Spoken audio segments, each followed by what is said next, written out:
Allez, messieurs, on continue. Kaf Aleph Hamoud Aleph. Oh, messieurs.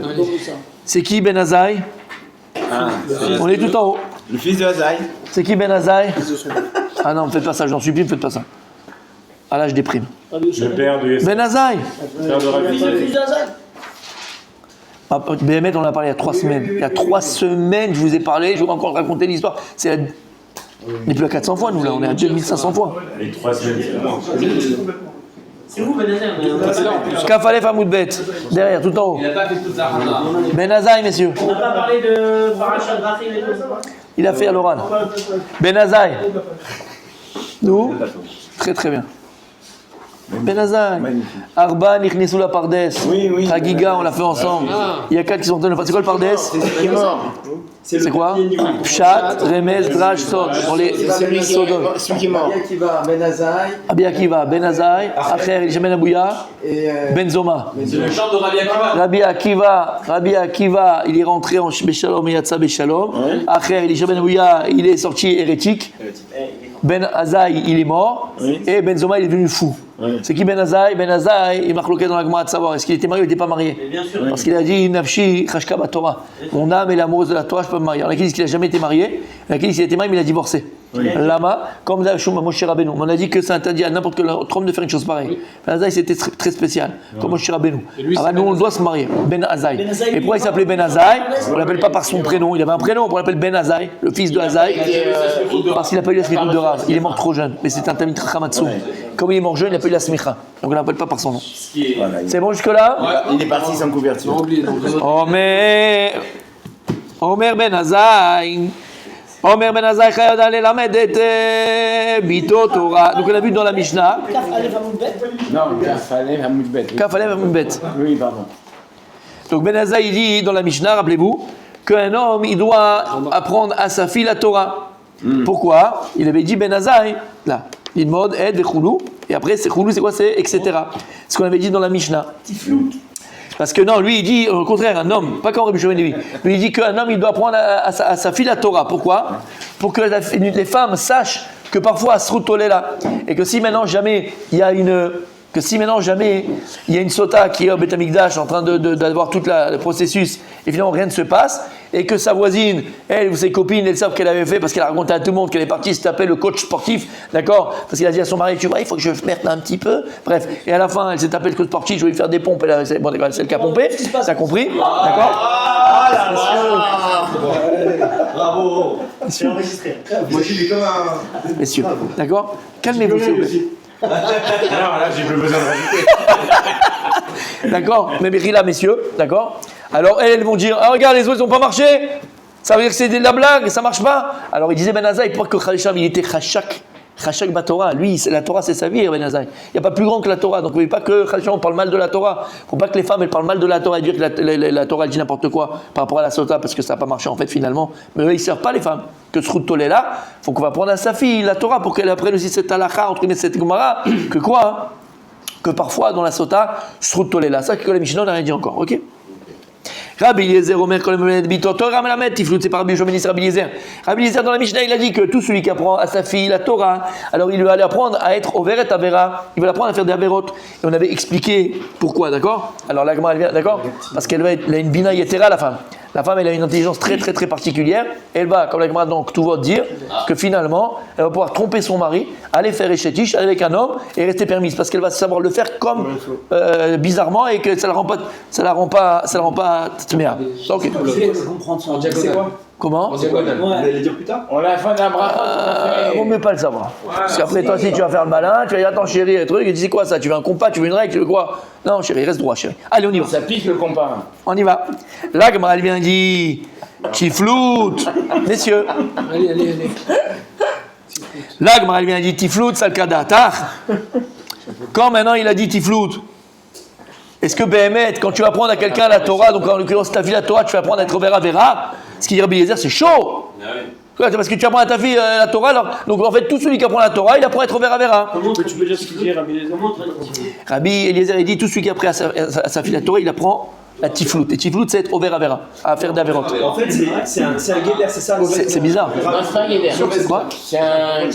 Grave, c'est pas de peur que. Il dit C'est pas de peur que, comme par exemple on se baigne pas, de peur qu'on fasse un radeau, on mange pas, on prend pas de Non, c'est comme j'ai expliqué là maintenant à l'oral. Qui enseigne. C'est Parce que la femme, dans la Torah. on va le voir, voilà. C'est ça. Alors on va le voir, d'accord, on va le voir. On va le voir. Mais en tout cas, lui, il dit, Rabbi Eliezer, moi je l'ai dit à l'oral déjà la réponse, mais Rabbi Eliezer, il dit, celui qui apprend à sa fille la Torah, il apprend à être Over Avera. C'est tout, il n'a pas expliqué pourquoi. Sur ça, toi tu viens, la Gemara elle vient et dit, attends, donc en fait, tout celui qui t'apprend la Torah, tu apprends à être Over Avera. Dis-moi, faut pas être, oh, tu pousses le bouchon un peu trop loin, d'accord? Et la Emma, Keilou limdati flout. Il dit non, c'est pas que tout celui qui t'apprend la Torah, alors tu apprends à être Over Avera, mais c'est comme si tu l'apprenais à être Over Avera. Lama, parce que la Torah, vous vous rappelez ce qu'on avait dit? Ouais. Le Gaon. Rabbi Michael, tu étais là aussi au départ, au début. C'est du poison, ça peut être. Oh, ok. Où la Gemara elle est? Je sais pas. Là-bas peut-être. Mais... Shabbat. Je sais pas. Ah oui, Shabbat. Shabbat. Achon? Pechet. Pach. Exactement. La Gemara elle vient, elle dit la Torah elle est samtam. C'est quoi samtam? C'est samtam. Sama de chayev et sama de mota. La Torah elle est comparée à une potion. Potion de vie, de jouvence ou un poison. La Gemara elle dit la maïminimba sama de chayev. Tout celui la maïminimba avec la main droite, celui qui tue avec la main droite, alors c'est une potion de vie, une jouvence. La masmilimba, ça m'a des motas. Et tout celui qui fait avec la main gauche, alors c'est un poison. Quel rapport à la droite et la gauche? Et Rachid sur place, il dit, c'est quoi la maïminimba? Il dit, Alomed bichol kocho. C'est quelqu'un qui étudie la Torah de toutes ses forces. De toutes ses forces. Vetarud la da'at soda. Et il est là et il veut savoir c'est quoi le sod de la Torah. Ça c'est la maïminimba. Comme l'histoire du. D'accord? Vous avez rappelé hier au partir.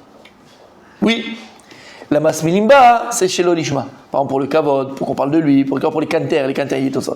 Ah là-bas, il dit le gars, comment c'est possible? Là, on te dit que la Torah, soit c'est une jouvence, soit c'est un poison.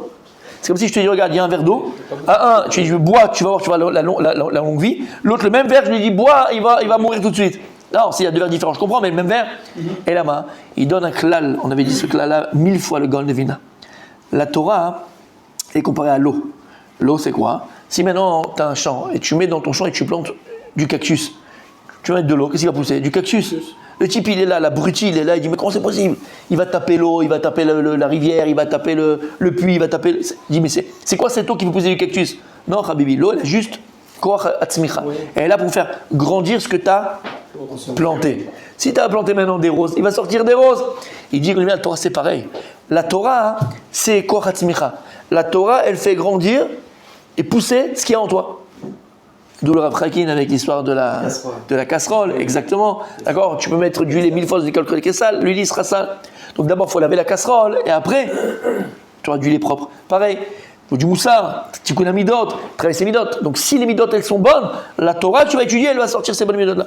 Mais si à l'intérieur c'est pourri, si à l'intérieur c'est mauvaise midot, si à l'intérieur c'est sale, la Torah elle va pas faire un miracle, hein, elle va faire pousser ce côté noir qui est en toi.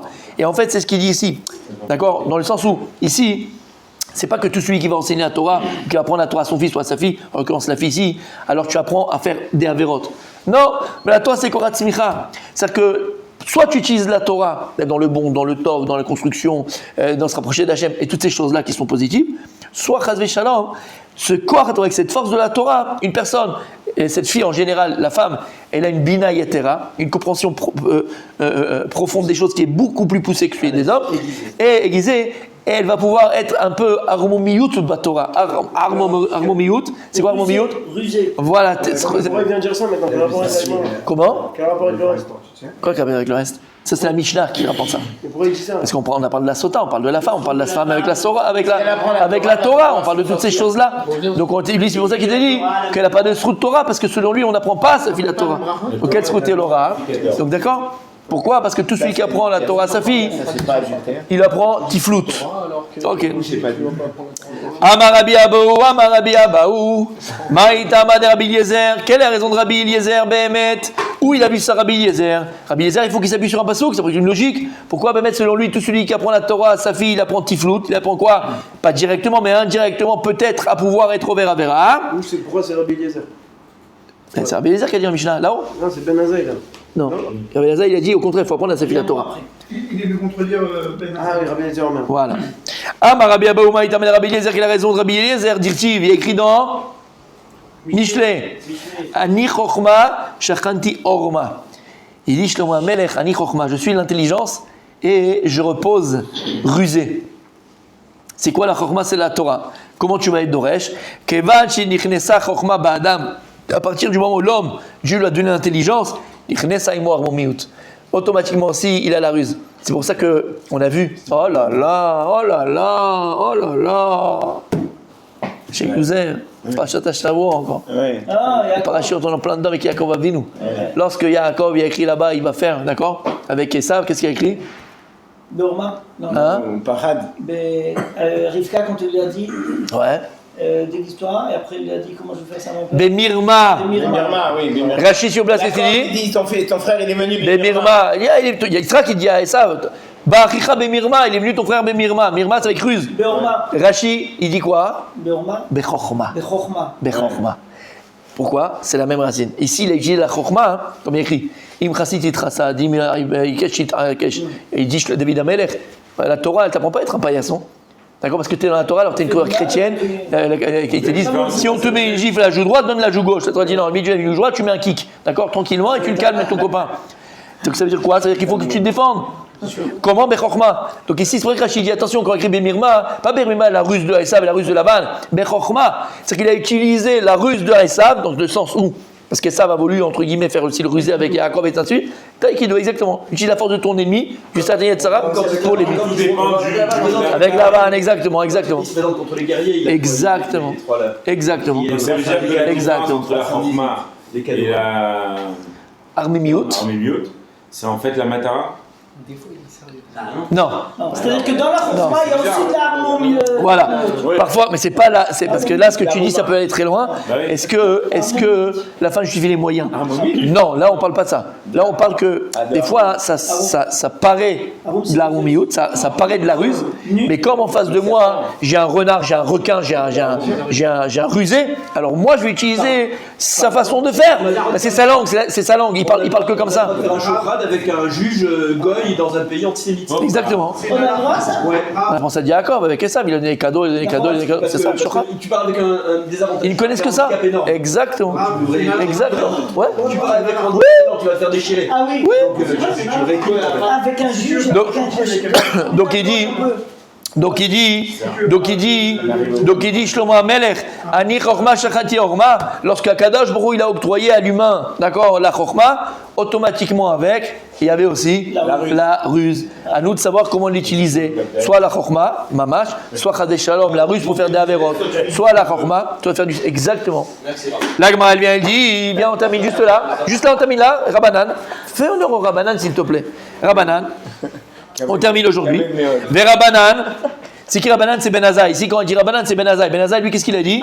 Il a dit, Chayav Adam les lamdo, Les bito. les bito Torah, pour pas qu'il y ait un, la haz. D'accord? Ok. Aïn Yochma Maï Avdele. Qu'est-ce qu'il fait Ben Azaï alors? Qu'est-ce qu'il fait Rabbanan avec ce pasouk de Michelet? C'est écrit Meforach que parfois, que quand tu rentres dans la Chochma, donc la Torah c'est la Chochma, tu vas aussi rentrer de la ruse. Indirectement. Qu'est-ce qu'il fait avec ce pasouk? Qu'est-ce qu'il apprend de ce pasouk? Miba Ayele, il en a besoin, les Kederabi. Yossi Berabi Hanina. Comme il a été Doresh, Rabbi Yossi Berabi Hanina. Dama Rabbi Yossi Berabi Hanina. Il a dit Rabbi Yossi Berabi Hanina. En divre toiro mikai mimela b'mishima midatz ma'arum alen. Il a dit la Torah ne repose uniquement sur quelqu'un qui se met nu devant eux. C'est-à-dire, Sheneemar Nichoma Shechanti Orma. Orma, ça vient de Harum. Ça veut dire que la Torah ne peut reposer uniquement chez quelqu'un qui est pauvre. Bechaser kol. Lama, parce que quelqu'un qui est riche, selon lui, hein, c'est selon lui ce qu'il pense, d'accord? Et sur Ben Azaï, parce que quelqu'un qui est riche, malheureusement, il aura tendance à, j'ai de l'argent. Alors il va partir beaucoup en vacances, il va beaucoup s'acheter des choses, il va beaucoup faire autre chose. Aval. C'est pas Gava. Non. Non, on parle de Ani Mamash. De Ani Mamash. C'est comme l'amida. Harum. Quand on a tout, alors on fait une amida normale, mais quand on a vraiment mal, on a Alors que dire le Rambam, que l'intelligence de quelqu'un qui prie, c'est le prix quand tout va bien, et ne pas attendre quand tout va mal. C'est un niveau, mais c'est l'histoire qu'il a eu le Rambam. Une fois, le Rambam, il était donc le médecin du sultan là-bas en Égypte, et ils sont venus Ils le détestaient, ses conseillers le détestaient. Ils sont venus voir le sultan, là, le calife. Ils lui ont dit écoute, toi, tu as ton médecin juif. Il t'a jamais guéri. T'as jamais guéri. Il a dit c'est vrai ce que vous dites. Ils sont partis voir. Il dit dis-moi, tu m'as jamais guéri en fait. T'es jamais tombé malade. T'es jamais tombé malade. Et c'est ça l'intelligence. C'est de prévention, la prévention. Alors selon eux, et selon lui, en fait, c'est une Gemara. La Gemara, je crois que c'est dans Tanit, si je me trompe, soyez indulgents. Mais la Gemara dit où se trouve la Torah. La Gemara pose la question où tu vas trouver la Torah. Et la Gemara elle dit tu trouves la Torah chez les pauvres. Tu ne trouves pas la Torah chez les riches. Elle dit lama. Pourquoi? Parce que comme on a dit, quand tu es riche, tu as tendance à utiliser ton temps pour dépenser ta richesse. Voilà. Alors quelqu'un qui est pauvre, Maïslo, Torah, il n'a pas le temps de faire autre chose. Alors lui, la Torah, tu vas le sortir des pauvres, la Gemara dit. Alors selon eux, c'est ce qu'il y a écrit ici. Ani Orma. Continue demain. Comment? Non, c'est une métioute. Non, continue pas demain.